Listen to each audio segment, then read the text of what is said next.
Bien, señores, estábamos contándoles a principio de este espacio de la necesidad que tiene el país de resaltar sus valores, pero no de héroes, sino de personas, hombres, profesionales, dominicanos, que todos los días hacen patria, cumpliendo con su deber. Y dentro de esos lideratos que tiene el país, que creemos que no son justos, en cosas malas, nosotros también tenemos lideratos de personas que han cumplido con su deber y en todas las áreas en que se han manejado, lo han hecho de una forma destacada. El doctor César Mella Mejías es uno de esos profesionales. El maestro Solano le va a hacer entrega, por razones de comodidad, del guante de oro al doctor César Mella por la labor comunitaria y en el cumplimiento de su deber que ha hecho. Volvemos y reiteramos, y va a ser el tema de conversación con el doctor Mella, de el por qué la revista ha decidido reconocer personas dominicanas que no han hecho eventos extraordinarios en su vida, no han dado 60 jonrones, no han ganado un Grammy, pero realmente son merecedores del reconocimiento por el cumplimiento y el servicio a la comunidad que le han dado. Al doctor Mella le agradecemos ser dominicano, porque los dominicanos buenos somos más, doctor. Gracias, doctor. Doctor, y por ahí vamos a comenzar. El guante de oro, como en béisbol se destaca, el cometer pocos errores o ningún error, pero siempre menos que los otros. Doctor, corrupción, violencia, narcotráfico, violación a los derechos humanos, nos colocan en unos lideratos que no nos gustan. República Dominicana ha asumido una serie de lideratos que tienen que ver seguro, no solamente con lo físico, sino con la cultura y con la manera de pensar de los dominicanos. ¿Qué está pasando aquí? Gracias, doctor. Buenos días al teleauditorio. Este guante lo dedico a mi madre, que es la arquitecta de lo que yo soy hoy día. Y lo acepto como parte del equipo de la revista, que durante tantos años hemos estado con ustedes. Y me siento cómodo con la mitad del médico, Julio Jacín, que siempre me ha dado consejos claves en momentos estelares. Gracias a Gracie, a Machi, al maestro Solano y al resto del equipo.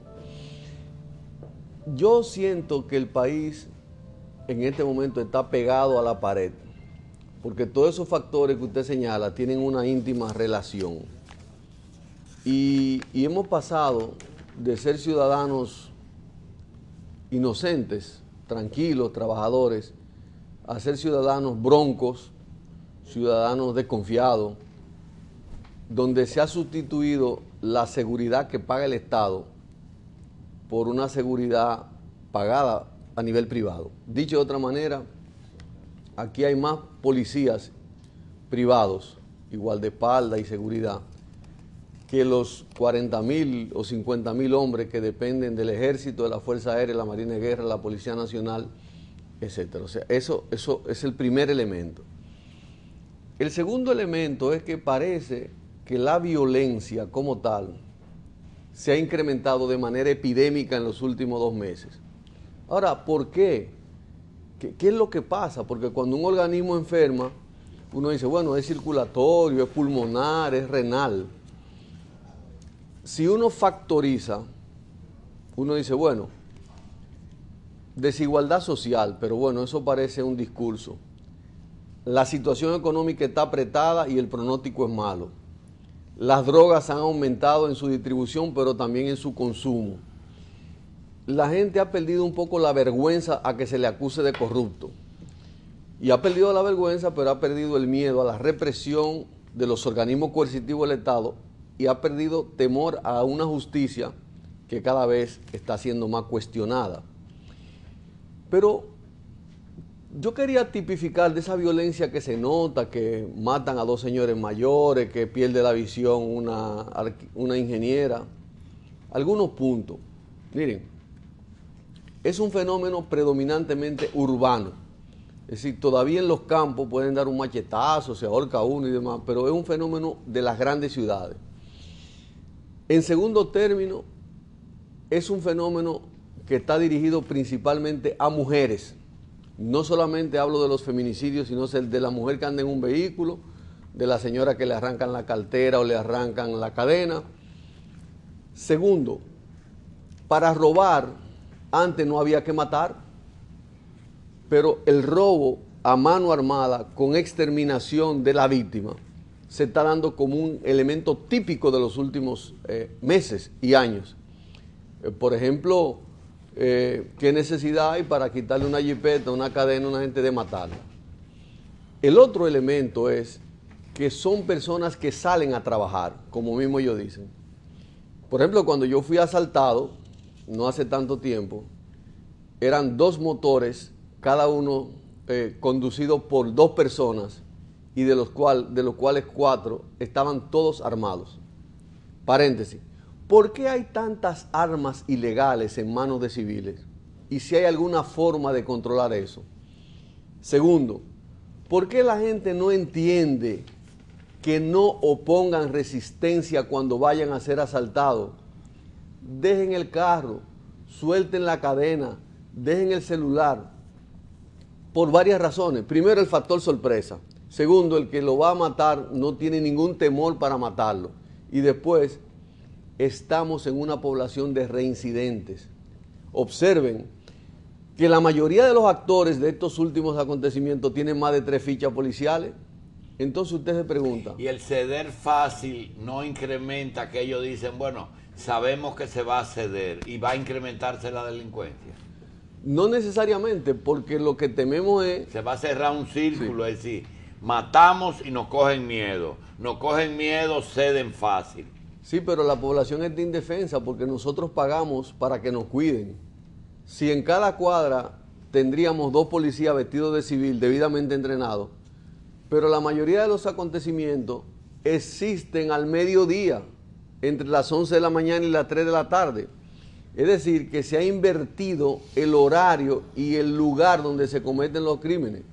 Entonces, eso quiere decir que una entidad en ascenso que se llama el sicariato, dicho de otra manera, pagar por encargo para matar a alguien, opera sin ningún tipo de preocupación. Entonces yo diría, ese dinero que nosotros pagamos para que 40,000 hombres nos cuiden, ¿dónde están? ¿Dónde están? Y por otra parte, se comienzan a dar algunos acontecimientos preocupantes.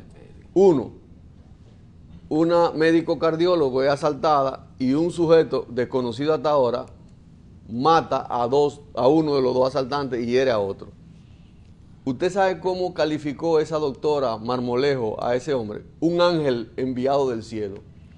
Dicho de otra manera, que la desesperanza es tan grande que alguien está esperando un chapulín colorado que nos defiende en la calle, no precisamente la policía. Bien. ¿Entendieron ese Sí, elemento? perfecto.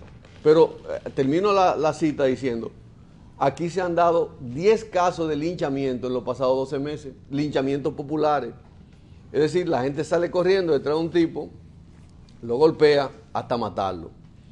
Parece que la población está reaccionando y está haciendo justicia por sus propios medios, lo cual no es deseable, porque eso puede generar una vorágine de hacerse justicia. Sí, porque muy todavía mala. Es sintomático. Sí, todavía es sintomático. Pero no quiero que eso aumente. Bien. Doctor Mella, cuando usted hablaba de la privatización de la seguridad, también hay que pensar, aquí tengo algo que fue lo que produjo la invitación que le hiciéramos a ustedes, no solamente para entregarle el guante de oro, sino para tratarle este tema. Tenemos un libro que se llama En la Plaza del Mercado, que todo se debe a oferta y demanda y que el mercado es el dios de la sociedad actual. no solamente la policía. Si usted va al patio de su casa, encuentra una cisterna, la privatización del acueducto. Si le tocan la puerta, ya no es el cartero de correo, sino el delivery, que le mandan algo a través de eso. En fin, todo, si le están leyendo el contador o le están arreglando el cable, ve que dice contratista. Todo está privatizado. Pero eso tiene que ver con algo que aparece en el libro de este señor, que yo quería que los 10 puntos, usted alguno me los mencione. Uno es las necesidades fisiológicas, son las necesidades humanas. Y dentro de las necesidades humanas hay una serie de necesidades detalladas como la fisiológica. Nosotros tenemos necesidades que nos las impuso el creador, es decir, el oxígeno, el agua, las proteínas, los elementos, eso nosotros no podemos hacer nada ahí. Entonces vienen las necesidades de seguridad y protección. No solamente en el orden, hasta dónde usted entiende que esa seguridad nos la debe proporcionar el Estado o nos la debemos proporcionar nosotros mismos. El gran dilema, y de ahí el nacimiento y desarrollo del neoliberalismo, es si el Estado debe ser muy grande y protector o si el Estado debe ser pequeño y regulador. Y de hecho, en los últimos años, en la República Dominicana, CORDE, Corporación de Electricidad, se han ido privatizando los servicios. Y lo que usted dice es así, en las capas medias, la gente tiene luz privada, correo privado, servicio privado hasta de electricista, plomero, su taxista privado, su lavandería privada, todo. El agua, la botellita. Absolutamente todo, pero en la marginalidad, que es el 60% de la población, los que viven a orilla de los ríos y demás, también hay uno que cobra por la fila de buscar el agua, hay uno que cobra en la cuartería porque hay una sola letrina. O sea, esa marginalidad también ha privatizado a nivel micro esos servicios. Pero en esa marginalidad también, el muchacho que vende paqueticos de cocaína es una especie de microhéroe también, que compra una medicinita a una señora, que vaya, se paga una cuenta en el colmado y que brinda 2 Jumbo, que son cervezas grandes, en un colmador. Es decir, esa marginalidad también está privatizada de una manera alarmante. Doctor Mella, la otra necesidad, después de llenar la de seguridad y protección y la fisiológica, es la de amor y pertenencia. Cuando hablan de amor y pertenencia, ¿a qué se están refiriendo? Que el ser humano también tiene necesidades. El sentido más primitivo del hombre, desde la tribu, desde que la gente andaba por los ríos buscando cosas y demás, es el sentido de pertenencia a un grupo. Por ejemplo, yo soy de las Estrellas Orientales. Yo soy de San Pedro de Macorís. Está gozando ahora mientras tanto. A mí me gustan los guloyos. O sea, yo pertenezco, yo no soy de la capital. Pero amar y ser amado es uno de los sentimientos más primitivos, más filiales. Tú amas a tu hijo, tú amas a tu pareja. Y esa es una necesidad. Es una necesidad. Lo que pasa es que mucha de esa gente que están haciendo actos criminales ni aman a los otros ni se aman a sí mismos, porque son lo que el pueblo llama psicópatas en su mayoría. Gente que hace cosas malas en la tradición. Aunque lo hagan conscientemente, tienen una franja de psicopatía. No tienen posibilidad de remordimiento, por eso son reincidentes.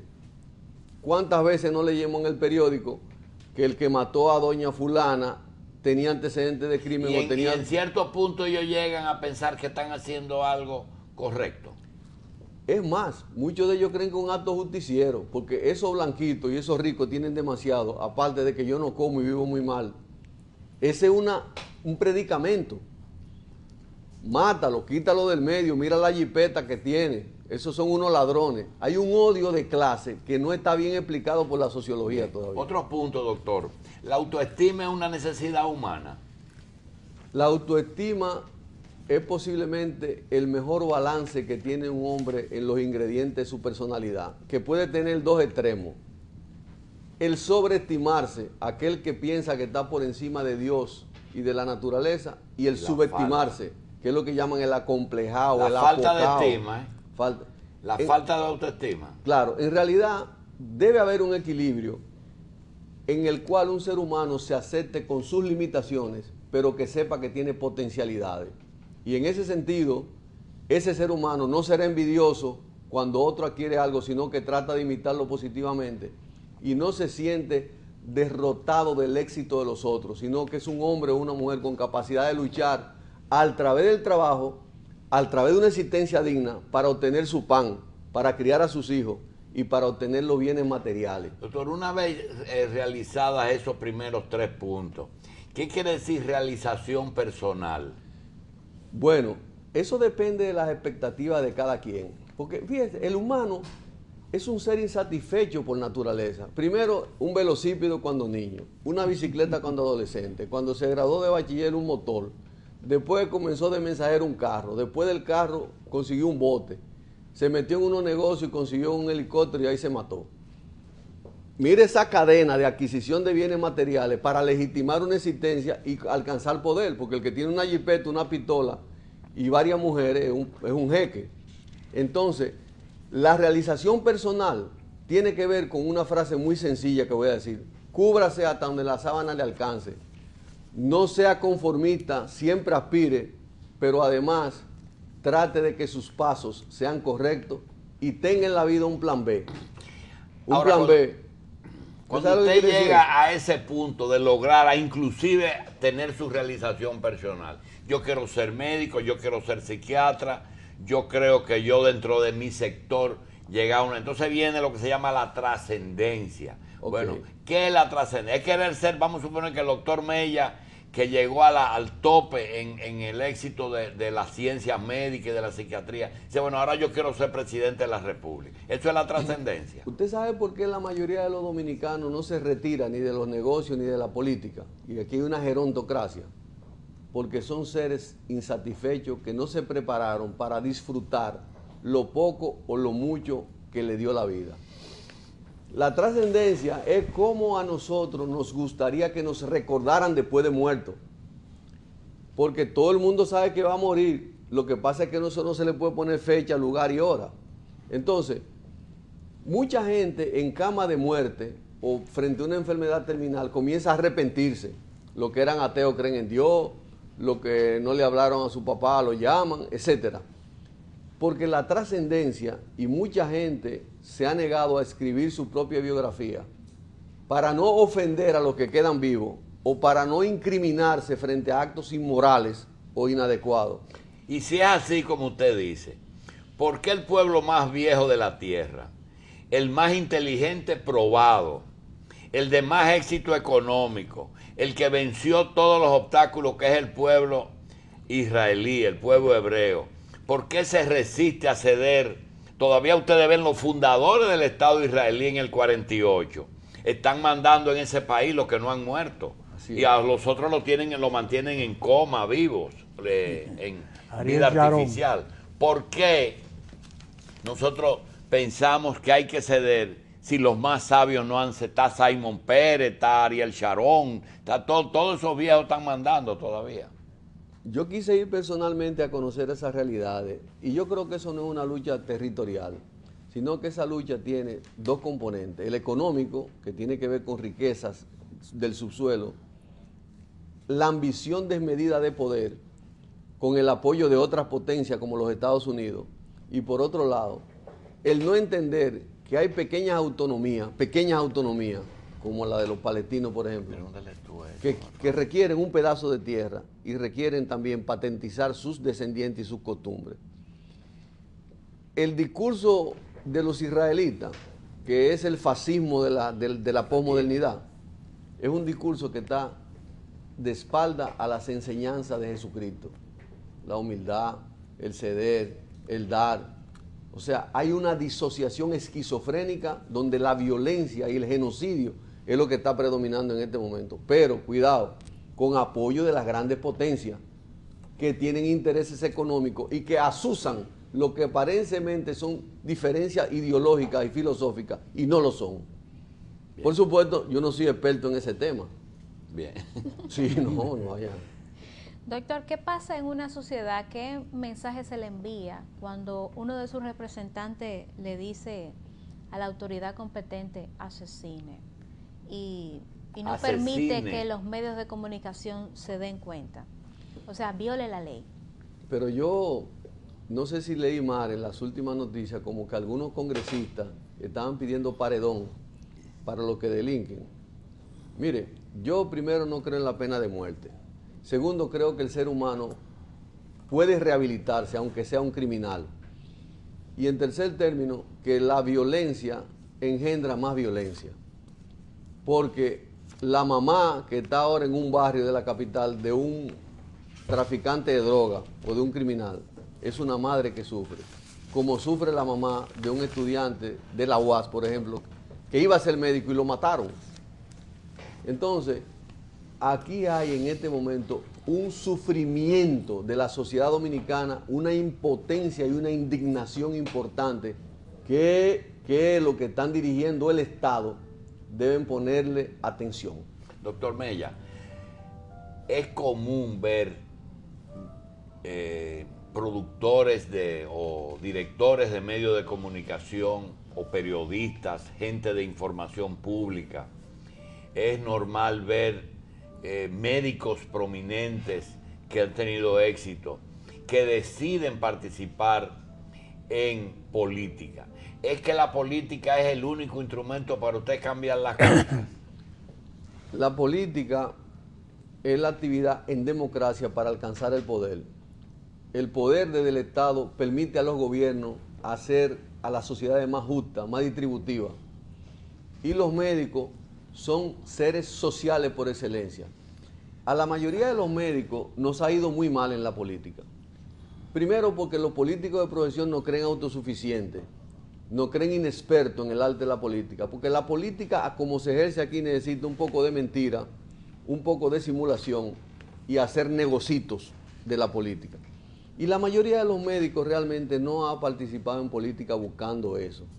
Aquí médicos notables han participado en la política, muchos, doctor Casanova de San Pedro de Macorís, por ejemplo, Pablo Pichardo, Fernández Caminero. Pero señores, Juan Isidro Jiménez Grullón, sí, y González Tamayo. Y Agustino Neto en el África y Salvador Allende. No, Chile. ya esa es una generación de médicos que eran políticos. Tabaré Vázquez, son médicos. Sí. Lo que pasa es que los pacientes nuestros no les gusta que nosotros participemos en política. El Che Guevara era médico. Sí, estudió medicina.